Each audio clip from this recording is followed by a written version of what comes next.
So this is my standard deck building template of 2014. I used to use YUGIOH break. I'm going to start using Wing Blast instead, because currently the game is getting to a point where a lot of cards are coming out that can't be destroyed by card effects. It can't even be destroyed by battle, and it's gonna get to a point where the game's gonna be like 50-50. You know what I mean? Half of the cards can't be destroyed, and the other half can, right? So to deal with both sides, the main thing is the side that can't be destroyed by card effects. I'm gonna start using cards that don't destroy more now than before, right? So I originally started off with Compulse. It got rid of monsters, blah blah blah. Of course, that was good. But then the game started getting to a point where a lot of monsters were just too strong to let them, too strong to just bounce back to the hand. I'd rather banish a Grapha than bounce it to my opponent's hand. And this is when Compulse was at 3, by the way. So I went from Compulse to Karma Cut, because discarding one card is not a big deal, especially if it's a monster. I could always bring it back later, especially if the monster is marking a Fortress or Graph or something like that. I could always resurrect it, so it's not a big deal. So Karma Cut, so I can get rid of these powerful reusable monsters, good against Dragon Rulers, so forth and so forth, to kind of prevent them from constantly being reused, because it helps deal with the graveyard as well as the field. So I went from Compulse to Karma Cut. Then went from Karma Cut to Wing Blast, if I'm right, for a short period of time, maybe a month, and then I went to YUGIOH break and been doing that ever since. Like almost 2 years now, or something like that. But anyway, I go from Karma Cut to Wing Blast, because now spells and traps are at the time we're getting more and more powerful. A lot of those cards were more of a threat than monsters. So stuff like Necro Valley would have caused you more problems than any of the Gravekeepers. Gravekeepers, Descendants, stuff like that. You could kill those with attacks or basic card effects, like a Abominus or something. But Necro Valley was an issue, right? So you wanted to get rid of that, and Compulse wasn't going to get rid of that. Karma Cut wasn't going to get rid of that, right? So Wing Blast would. But of course, it was temporary. That's where I went from Wing Blast to YUGIOH break. I was like, you know what? I'll go with YUGIOH break. This will take care of a lot of problems, even if I can't get rid of Zen main with YUGIOH break, or anything that can't be destroyed, or at least has some type of protection. Like, of course, this won't work too good against those types of monsters that can self-protect themselves, like Zen main, for example. But it's still useful, and the whole YUGIOH breaking of Zen main, so it loses the material, especially if there's nothing on the field. My opponent will have to destroy one of his own stuff or something, either his back row or Zen main, and detach another material. So now Zen main has some materials, and I could easily beat him or something like that. Plus the cards are chainable. That's common. You obviously see I just went from Compulse, which is chainable, to Karma Cut, which is chainable, to Wing Blast, which is chainable, to YUGIOH break, which is chainable. You see they're all chainable. The only difference that has changed is the versatility, the necessity. Like, the game has shifted a little bit, mainly because of certain card effects. So it shifted from monsters being an issue to spells and traps being an issue, and then slowly back going to a balance of monsters and spells and traps equally be an issue. So you gotta deal with both. You gotta multitask. So whichever one is more of an issue is the one you want to go up against. So if you're going up against a deck that's spell and trap heavy, and those spells and traps are more of a threat than the monsters, then you want to be able get rid of those. You don't want to. I don't like to side deck. I rather main deck a solution to any situation. So something versatile like Wing Blast or Regeki Break is a better choice, because if I'm going up against a Light Sworn deck, for example, you know what I mean, Wing Blast would come in handy against a JD, as well as the Regeki Break and so forth and so forth. They'll be very useful, especially if you let them get the effect off. Oh, pay 1,000. All right, cool. Regeki Break. JD is gone, and you lost 1,000. Yay, right? So stuff like that, I could take advantage of that type of stuff. So you need to be versatile, disposing traps. There are issues, so you want to make sure you have an answer for that. Then there's the scenario where monsters are an issue. You want to be able to deal with that. So if you go up against like Bujins or Sovas or stuff like that are monster heavy, or stuff like that, you don't want to be in the scenario where it's like, I have Dark Dust, Dust Tornado. It's only the spells and traps. I'm going up against Sylvans and Bujins and Light Sworns and monster heavy decks, that these cards are dead draw, and then that means you have to side deck, right, to swap out. I don't want to do that. I don't want to waste time doing that. As well as that's not how I play it. I make sure that my deck is as ready as it can be for anything. It's like a Swiss Army knife of decks. So that's how I build my decks, which is why I have the cards that I have, for the reasons I have them. They are cards that are less of a dead draw because of their versatility. So Wing Blast, Regeki Break, is versatile. So if I go up against a monster heavy deck, the Regeki Break, Wing Blast won't be dead draws because they work on monsters. But if my opponent is a spell and trap heavy deck, they have a lot of spells and traps that are problematic. Regeki Break, Wing Blast again can deal with them either way. Now Beidou, MST are pretty simple. Beidou, MST, they're not as versatile, but if you play them creatively, at the right timing, under certain situations, they can be versatile. But on average, just their effect alone is just pretty standard. MST, for example, only deals with spells and traps. It doesn't do monsters, so you gotta do what you can with what you got, right? So MST serves a pretty basic purpose: get rid of back row. It's important for me to get rid of back row because it's the only way I'm going to be able to play my monsters and do some damage without my opponent having a response. So I always gotta have the back row hate. Right, MST is chainable. Obviously, that's always a good thing. You can use it to scare your opponent. You can use it to bluff them out. You can use it to in a chain to disrupt a combo or something. Since it's a quick play, it could be, you could disrupt a combo with it. You can technically use it to kind of counter card effects. For example, your opponent plays Tenki, you MST it. Since it was destroyed in the chain, it didn't resolve, so it doesn't get its effect to search. So essentially, you negated or countered your opponent's Tenki. You do the same thing to equip cards, field spells. Since they were destroyed before they got to resolve, they get no effects. So even if they have an effect that protects them from spell and trap destruction, it won't matter because they were destroyed in the chain before they could even have that effect. So stuff like that is important. So MST is versatile in those scenarios. If your opponent plays a field spell, right, summons Malefic Cybran, enters the battle, attack you, you can MST the field spell, Malefic Cybran won't die, right? It'll self-destruct itself. Boom. Pretty versatile in the way you played, based on how you played. Beidou MST are meant to be played before you do much of anything else. You play before you make your move. I've seen some players, like, they'll summon a monster, their opponent didn't respond. So obviously you would think, hey, it's a battle activated card, right?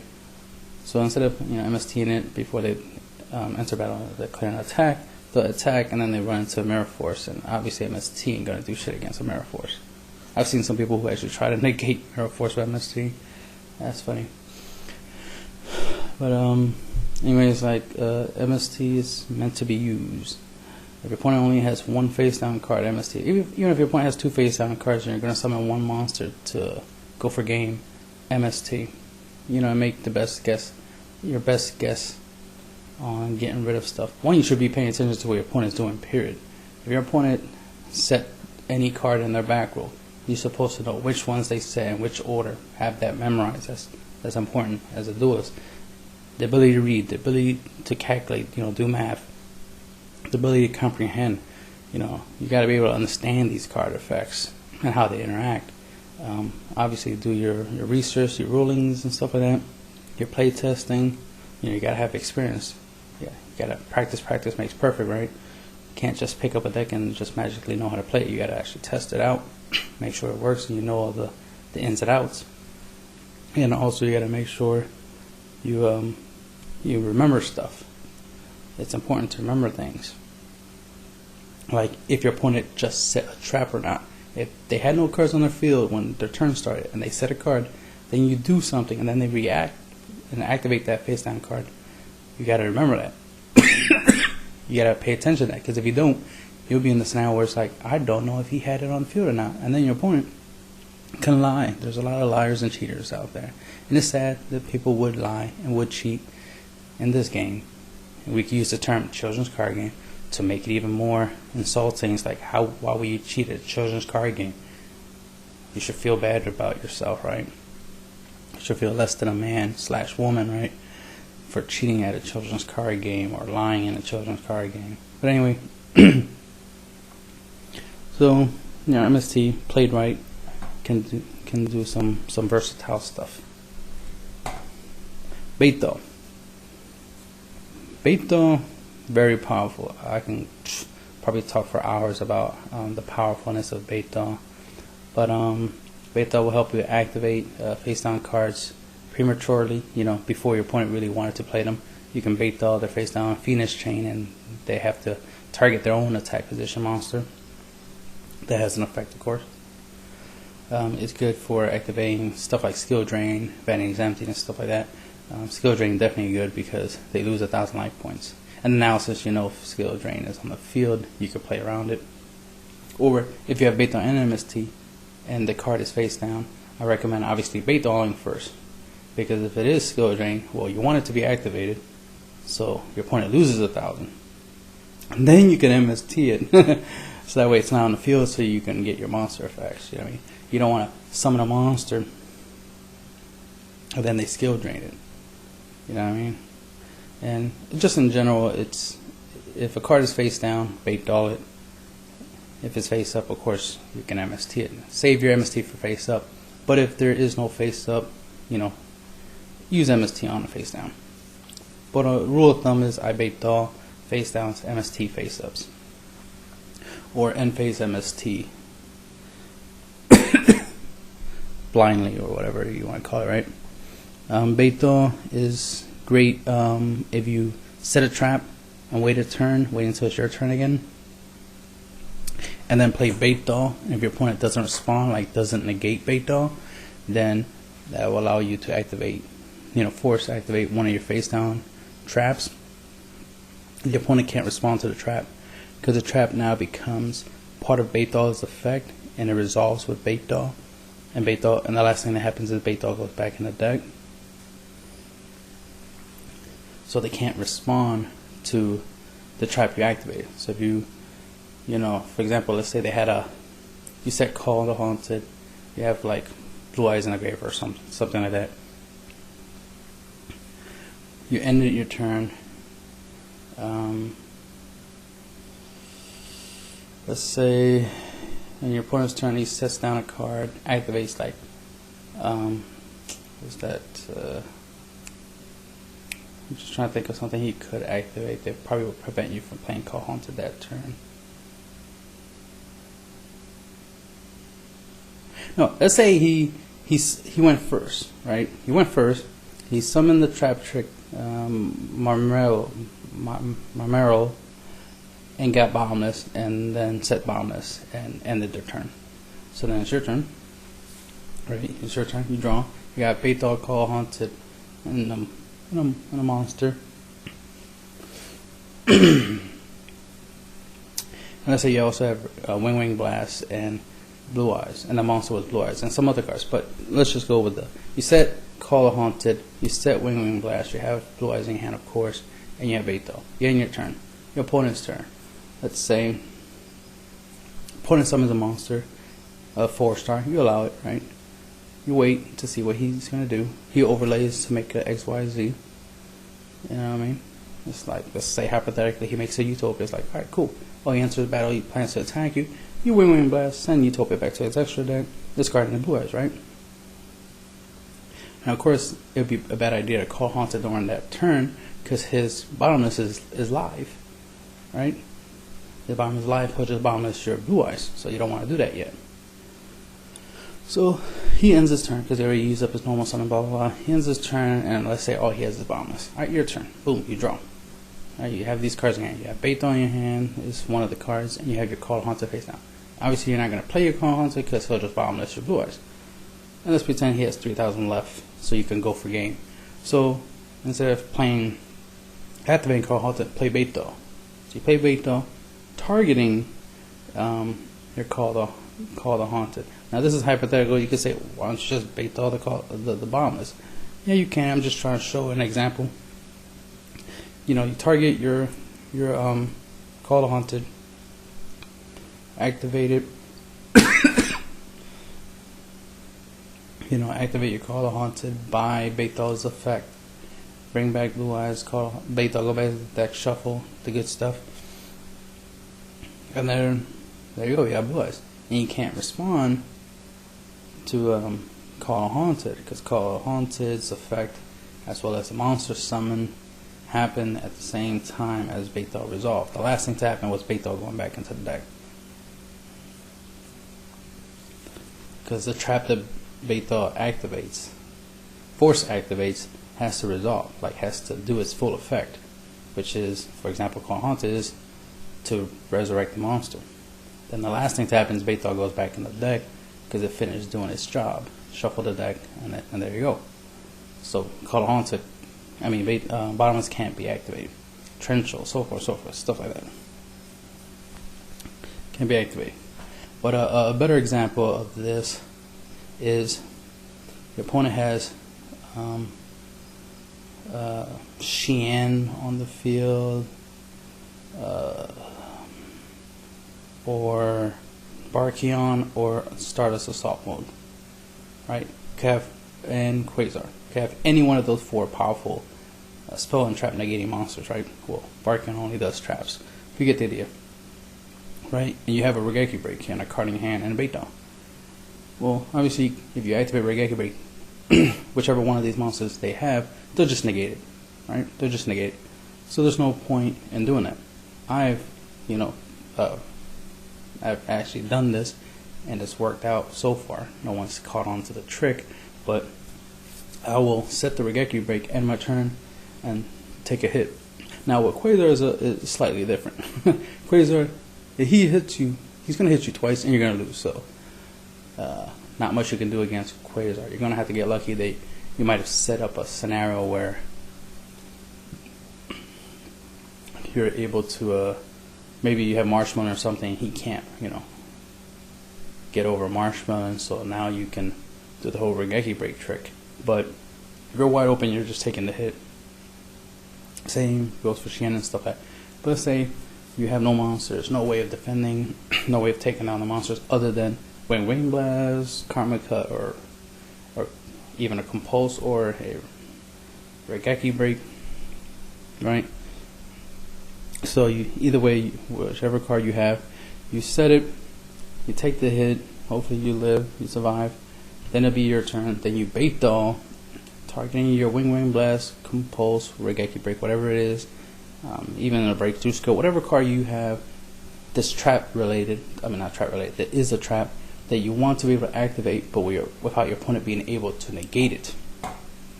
That would even include Wiretap, Dark Bribe. If they could Dark Bribe your Beto, but if if they don't know your trick, they haven't caught on to what you're trying to do, they might not dark bribe your bait doll. If they do, you get a +1 ball. But anyway, hopefully, on average, I'm gonna say 90% of the time, no one negates bait doll, especially if you're targeting your own stuff. Almost what I'll say 80%, they don't negate bait doll. Nah, it's a bigger number than that. It's almost like 97%. Let me say that 97%. Even if you target their own, you bait doll their cards, they never really negate it. They always allow it, which is interesting. They always allow me to bait doll their back row. But roughly, I think it's maybe even 98, maybe even 99%. You know, I want to give a percentage that somebody would negate, because I think I played bait down somebody on my own card and somebody negated it. It's like, oh, lucky them. More likely it was a noob, someone who didn't have too much experience. Because for some reason, if you have a lot of experience in something, you tend to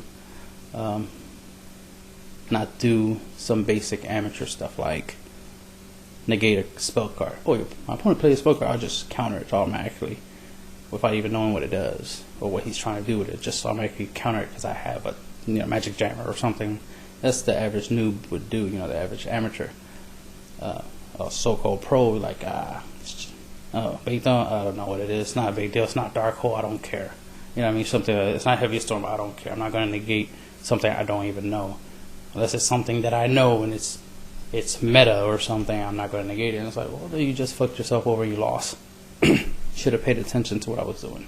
Don't underestimate me because of my cards, and definitely don't underestimate my cards. Because think about it, it's me. If you know me, you know my cards are awesome. Bait doll for the win. Alright, so back to what I was doing before this thing changed. Standard, there you go. So my standard deck template. Alright, until that thing loads up. As you can see, I have tons of decks I'm working on, or have already finished. I just haven't done the profiles yet because I've been having some computer problems. Wing Blast. So now I'm using Wing Blast because there's a lot of spells and traps and monsters that can't be destroyed, or just harder to destroy. So using a card that doesn't destroy is very, very useful. And the cost for this card is the same as Regeki Break. It can work on anything, spell, trap, or monsters like Regeki Break. So it's time to bring back Phoenix Wing Blast. Wouldn't be surprised if it gets limited to 1, then that means I have to go back to Regeki Break, right? Red screen, my staple defense. Gravity Bind used to be my staple defense, but now I red screen. 1, because of XYZs. 2, it stops my opponent's monsters from attacking, but doesn't stop me from attacking, which is a great thing. The 1,000 a turn is an issue, but I've been in so many scenarios that taking 1,000 every turn is worth it than taking 4,000 or 5,000 every turn, because my opponent swarms the field with enough power to kill me in 2 turns, and red screen can stall for like 3, 4, 5, 6, 7 turns. That's worth it.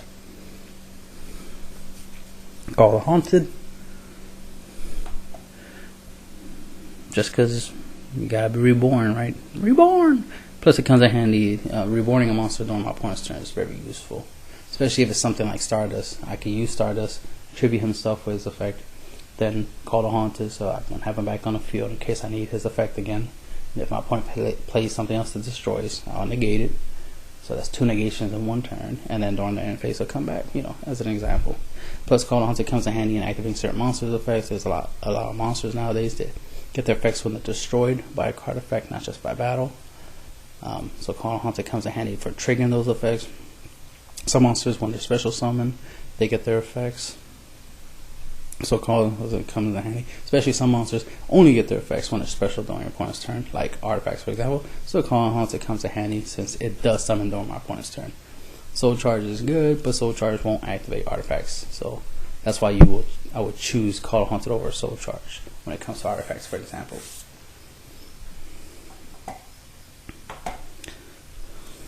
Foolish Burial. There's obviously a lot of monsters that are coming out. They have effects that when they're sent to the graveyard from anywhere, they get their effects. Obviously, sending them from the deck to the graveyard is the best because one, it gets them out the deck, so your deck is thinner, and then you get their effects, and then they're in the graveyards, so that is easier access to do whatever you want with them, especially if you have Soul Charge, Call of Haunted, or anything like that. Mind Control is just there just in case. It's good usefulness for XYZ plays mainly. You could also synchro it with the monster you take, of course, but mainly for XYZ summoning. Allure of Darkness, in case I need more draw power, and if I'm using a deck that's heavy on darks, of course, Allure of Darkness. It's like a Pot of Greed. 1 for 1, in case I make a deck that revolves around a 1-star or is heavy on a 1-star, or, you know, for example, if the 1-star is that important, like Goblin King and Dustin's, for example, 1 for 1 is useful for that. Or if I have a 1-star monster that I only have 1 copy, I'm only allowed to play 1 copy in the deck, like Spore, for example. 1 for 1 comes in handy to search them out. Breeze Dragon, only play 1 copy. When he gets errated, you could use level 4s for synchro summon, which would be pretty cool, very useful.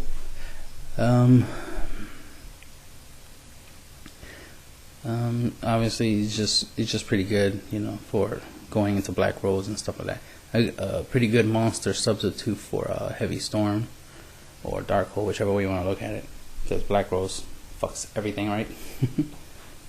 And plus, in general, it's just a good card that can resurrect something. Plus the fact that, you know, you can resurrect a non-tuner, so you can synchro. It's a 1-card synchro summon. You know, it's a 1-card defense. You can go into Ancient Fairy Dragon or any 7-star dragon of use. But now, once he does get rid of it, you can go into even Stardust, Scrap Dragon, you know, Hot Red Dragon Archfiends, which definitely would be an awesome, you know, monster to summon with this.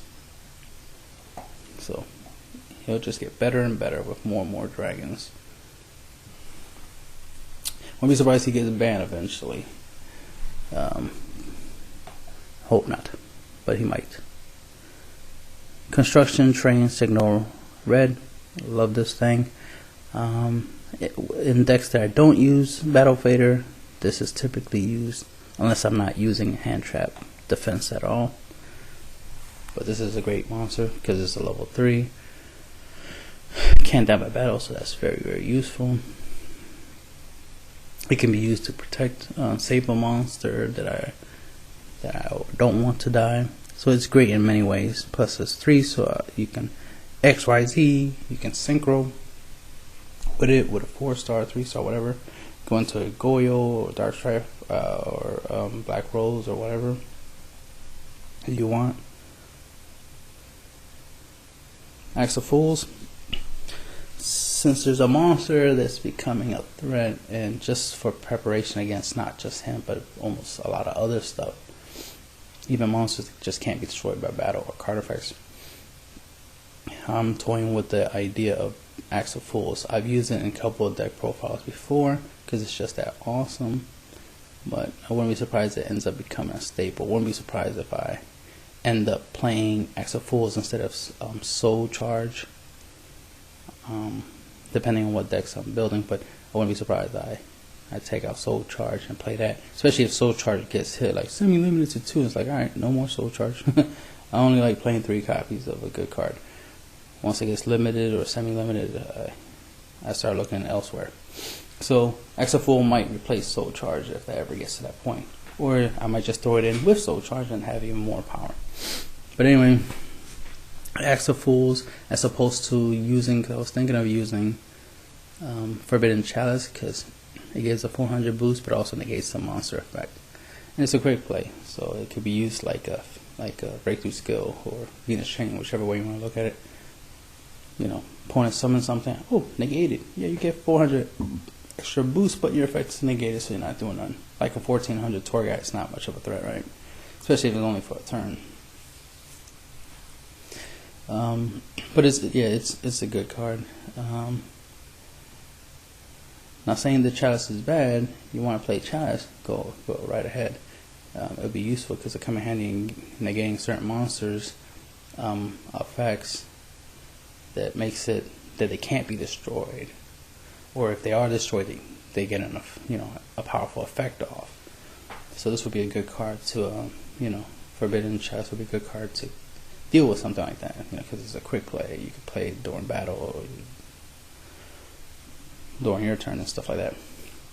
But I need more than just the whole 400 boost in case I want to use it on my own monster to give it a 400 boost, or just negating a monster effect. Since it's a temporary effect, it only will apply until end of turn. I was like, it's a good card, not a bad card.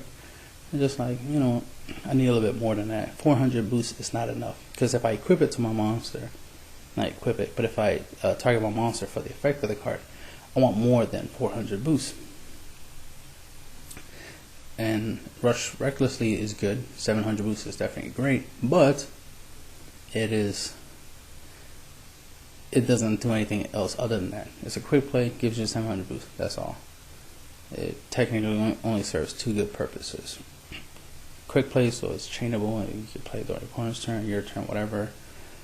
During damage step, all that good stuff, of course. But that's all it does. It won't negate powerful monster effects or anything like that. But Chalice would. So obviously I still need I want a bigger power boost, but I also need the ability to negate a monster's effect. Henceforth comes Axe of Fools. Axe of Fools gives up 1,000 boost, so I can give my monster 1,000 boost if I want.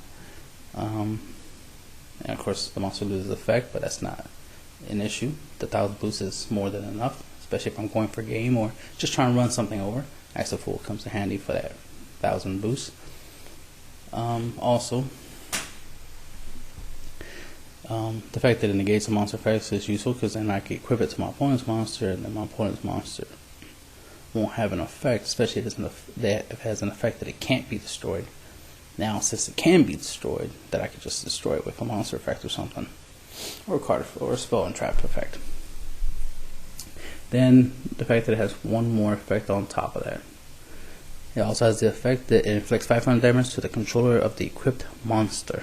So if I equip it to my opponent's monster during my opponent's standby phase, my opponent will take never mind. During each of your standby phase, your opponent will take 500 damage if he's the one that's controlling. So if you equip it to your opponent's monster during your standby phase, they take 500. So you kind of have to wait a full turn, so they might have a chance of getting rid of it before it gets to that point. But still, the 1,000 boost and the monster effect negation effect of it is really useful. Granted, Axe of Fools, since it's an equipped card, if it's MST'd, basically the monster effect negation stuff doesn't matter. The power boost doesn't matter, because if I equip it to my monster and I attack with so many MSTs, okay, I just ran into your monster. GG, right? The fact that it's an equipped card can't be considered a problem. It could be considered a bad thing, but if played right, again, if you play your MSTs or Bethals first, you'll be prepared to properly play Axe of Fools and then not be an issue. It's all about playing your cards at the right time, setting up the right time, because that's another thing. Not many players realize that you have to prepare to play certain cards. You have to set it up so you can play certain cards. When I play, I see the scenario, I see what my opponent has on the field, and then I think of, alright, I know I got a couple cards in my deck that can deal with it. I just gotta stall to get to those cards, or prepare for those cards, like set it up so that way, when I finally do draw that card or cards, the field's already set up for it to work. I'm not going to just blindly play something when my opponent has like a full back row, and it's like, I'm gonna play MST on your Necro Valley where you have a full back row, and then you just, I counter it. Of course you're gonna counter all that back row. Of course you had a counter, and you had something to protect your damn field spell. Right? So preparation would be use some monster effects to pop some back row, and a bait doll to clear some of that back row until you get to and then wait until you get to MST or a monster effect or something. They can get rid of something like Necker Valley, for example, and then get rid of Necker Valley. You know what I mean? If Necker Valley is an issue. If it's not, just get rid of the back row. It's always important. But Exaful is a good card, and definitely going to experiment making it a devastatingly powerful card to use. I was a fan since I first saw it. Like 1,000 boost, negates a monster effect. Like, that's awesome. And I always forgot that it does 500. So until today, I'm like, oh shit, it also does 500. I thought it was during the person's standby phase, but it's only during my standby phase. Like, it doesn't matter. I'll stall until it's my turn again, and then they'll take 500 and lose or something. Could have been nice to get somebody Lava Golem, right? And they equip this Exaful to another of their monsters on their side of the field, and then during their standby, they'll take 1,500. That would have been nice, but it's not the case. They'll take 1,000 on their turn, then when it's your turn, your standby phase, they'll take 500. So that delay damage can be an issue, but we'll see how it works out. I might win a lot of duels just by that little effect alone. Plus, since I play a couple volcanic counter decks, or a lot of them I should say, making my opponent's monsters, the monsters I give them, or that they already have stronger, so that way they hit me hard and I volcanic counter them for a lot of damage, and then if they still alive by, let's say, 500 life points, then my turn to draw. Oh, Exaful's effect activates, you take 500. Don't know the ruling if they MST it, will they not take the damage? Don't know that yet. Like, once my standby hits and then they chain MST to the activation of the effect, would it prevent the damage or will it not? Since MST doesn't negate the effect, but maybe the ruling would be, since it's an equip card, since the equip card is no longer on the field, it won't resolve and blah blah blah do the damage when there. It's more likely that's going to be the ruling, but you never know. You might still be able to deal the 500 if it's the ruling's different. But whatever. I'm not playing it because of the 500 damage. I'm playing it for its 1,000 boost and its monster negation effect, and that it's continuous because it's an equip card. Alright, so Slacker Magician, 1 star, awesome.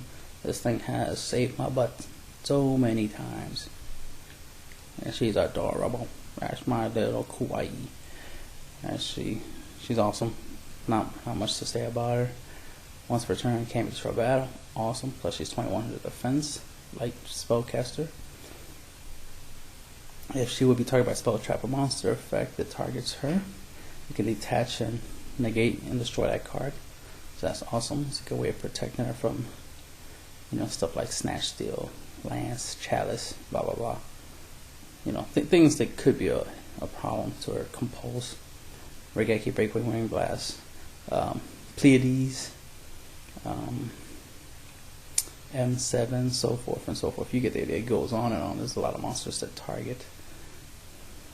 She can deal with them. Big Eye, Dracosac. I've used her plenty of times against Big Eye and Dracosac. Zinmains, awesome of course. 2100 defense. Another defensive card. Would be destroyed detached, so it's not destroyed by battle, or card effects I should say as well. And during end phase, I can activate the effect once to pop a card on the field. And his detached to protect him effect is not a once per turn. You can actually use this effect multiple times, of course. And if I'm right, also Slacker Magician. Yeah, you can use her effect more than once. Same goes for Stroke. Stroke is the rank 4. Once per turn, I can detach material to book a Moon monster. Basically, it comes in handy. Some monsters, it can't be destroyed by battle card effects. Obviously, effects only apply while they're face up. While they're face down, they're vulnerable. So Stroke comes in handy for those scenarios. Sometimes for just running something over, because most monsters that have high attacks have low defense. He's a good defensive card because you get attached to protect him. He has 2300 defense, which is higher than Slacker and Zenmain. So that's always good. And it's a dark. Comes in handy. It's a dark. Good against Catastor. Plus it's 2300 defense, so Catastor can't fuck with him. That's the main point. Can't fuck with him. Alright. Evil Sworn Exoton Knight, because he's broken. He's the rank 4 Black Rose. That's essentially all he really does. Number 101, Silent Honor Arc. He's the rank 4 big guy, and he kind of substitute as Zen as Maya Stroke for defensive purposes.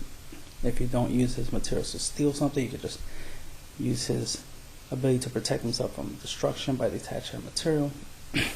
So sometimes, if I don't have much space, obviously I play him over him, because it's better to steal your opponent's monster than to just put it face down,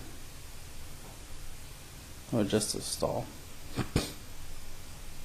Corn, because he's awesome, and he's my version of Gaga Cowboy. It's good to combine him with Gaga Cowboy in the same extra deck. One copy of each, one of Corn, one of Gaga Cowboy, because mathematically that's 3600 points of damage. That's almost half your opponent's life points.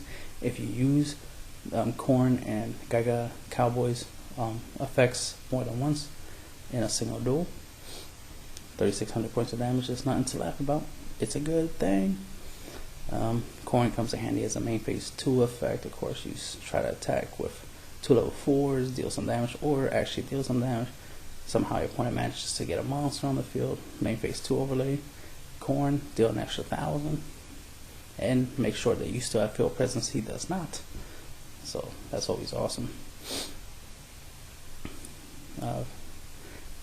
So that's always good. Plus, the fact that he sends and does not destroy is good against monsters that can't be destroyed by card effects or by battle, obviously. And that 1000 damage is important because it's all about dealing damage. You're trying to reduce your points like points to 0. It's not all about, you know, destroying spells and traps or monsters or one, you know, or hand advantage. It's about dealing damage. It's about them life points. Obviously, I'm talking a lot. I won't be surprised this takes like an hour. Sorry about that, if it takes that long.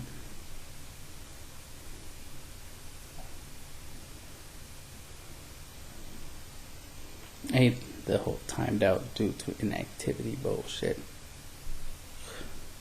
The thing is it should only like log me out or something when I actually exit the window. You know what I mean? If I leave the window open, it shouldn't, you know, log me out. It shouldn't do this timeout thing. It's just bullshit. I wish they took that away, because you never know. Somebody might be doing what I'm doing right now, which is talking.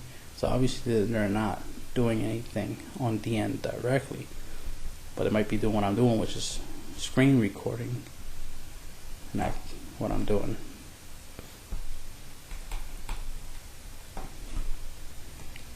Come on, let's get back into Dueling Network.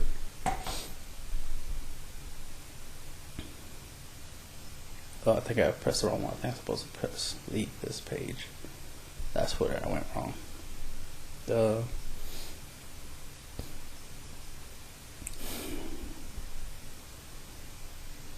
Where was I at? I was talking about Corn. Yeah, good stuff you can do with Corn. 2100 defense ain't bad. It's pretty good. It's also good against taking down your opponent's 101, his Zen main. You know, so that's good to have. His Exoton, you know what I mean? It's just good in general because it sends monsters, not destroy them, so that's always a good thing. Based off of his attack, so if you make his attack higher, you can take down some pretty big things. Obviously, it's better to make your opponent's monsters weaker. That way, it'd be easier to take them down with Corn than trying. It's easier to make your opponent's monsters weaker than it is to make your monster stronger. Because if it's easy to make your monster stronger, then you'll just summon a Creeble, then increase his attack to like 9,000 attack game, right? It's easier to reduce a monster's attack to 0 than it is to increase it to like 9,000 or over 9,000.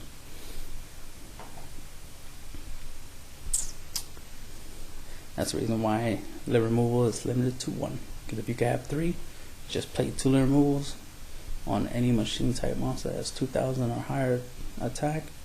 Boom! Over 9,000.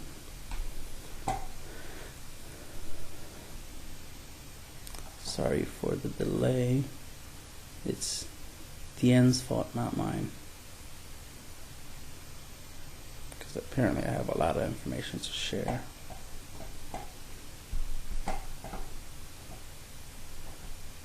Alright.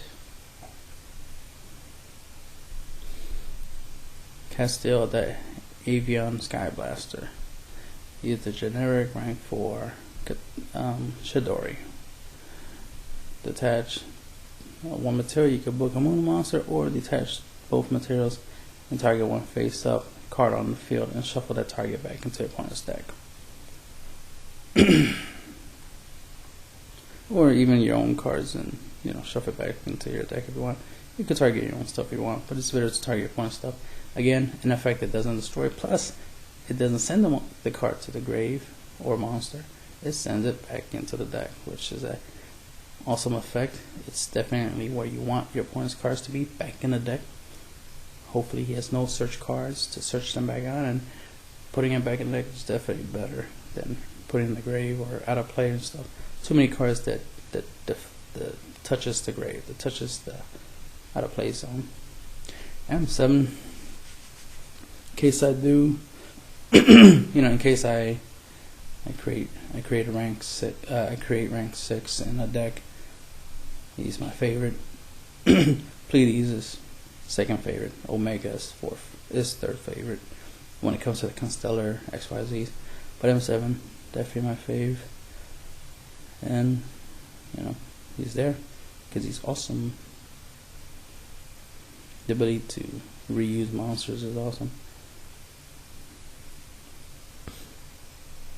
Especially if it's something like Honest, that's definitely devastating. Detach, get back Honest, just attack, discard Honest. Devastating. Number 11, Big Eye.